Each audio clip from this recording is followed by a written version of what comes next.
1995 সালের কথা। বাংলাদেশের উত্তরাঞ্চলের ছোট্ট শহর কুশিয়ারা। শহরের প্রান্তে ছিল পুরনো এক রেল স্টেশন, যেটা এখন প্রায় পরিত্যক্ত। সেখানে কাজ করত সেলিম, টিকিট মাস্টারের সরকারি। বয়স তখন 23, কিন্তু চোখে ছিল স্বপ্ন আর আশা। একদিন বিকেলে ট্রেন এসে থামল, আর নামল শহরের এক কলেজের ছাত্রী, নীলা। হালকা নীল শাড়ি, হাতে বই, চুলে বাতাস খেলা করছে।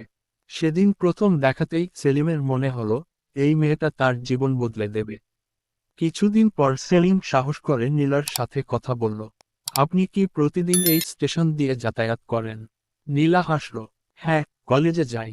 এরপর থেকে প্রায় প্রতিদিনই দেখা হতো। মাঝে মাঝে সেলিম চুপচাপ নীলার জন্য টিকিট কেটে রাখত, কখনো মিষ্টি এনে দিত, আর নীলা লাজুক হেসে গ্রহণ করত। একদিন নীলা ট্রেনে উঠার আগে বলল, সেলিম ভাই, আমার জন্য অপেক্ষা করবেন তো? যতদিন বাঁচব, অপেক্ষা করব। এভাবে বন্ধুত্ব ধীরে ধীরে প্রেমে পরিণত হলো। সেলিম নীলাকে বিয়ে করার স্বপ্ন দেখতে লাগল। কিন্তু নীলার পরিবার ধনী, শহরের প্রভাবশালী ব্যবসায়ী তাদের আত্মীয়। সেলিমের মতো এক রেল স্টেশনের কর্মচারীকে তারা কখনো মেনে নেবে না, এটা সেলিম জানত। তবুও ভালোবাসার জোরে আশা বাঁচিয়ে রাখত। শীতের শেষে হঠাৎ নীলা একদিন স্টেশনে এসে কাপা গলায় বলল, সেলিম, বাবা আমার বিয়ে ঠিক করে ফেলেছে। তুমি তো বলেছিলে। আমি বলেছিলাম, কিন্তু বাবার কথা অমান্য করতে পারবো না। সেলিম বোঝানোর চেষ্টা করল, কিন্তু নীলা চোখ ভিজিয়ে শুধু বলল, যদি আর জন্ম হয়, আমি শুধু তোমার হব। বিয়ের আগের রাতে সেলিম শেষবারের মতো স্টেশনে বসেছিল।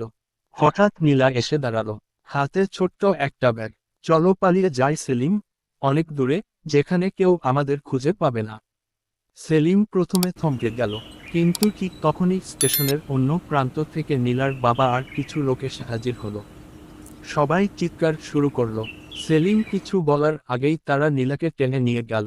ট্রেন ধীরে ধীরে ছেড়ে গেল, আর সেলিম দাঁড়িয়ে রইল, চোখের সামনে তার সব স্বপ্ন ভেঙে পড়ল। এরপর কয়েক বছর কেটে গেল। সেলিম একই স্টেশনে কাজ করত, কিন্তু আগের মতো হাসি আর ফিরল না। মাঝে মাঝে খবর পেত, নীলার বিয়ে সুখের হয়নি, স্বামী তাকে ছেড়ে দিয়েছে। একদিন বর্ষার সন্ধ্যায় স্টেশনের শেষ ট্রেন থামল। বৃষ্টিতে ভিজে, মাথায় ওড়না দিয়ে প্ল্যাটফর্মে নামল নীলা। বয়স বেড়েছে, চোখের কোণে ক্লান্তি, কিন্তু সেই পুরনো মায়াবী হাসি রয়ে গেছে।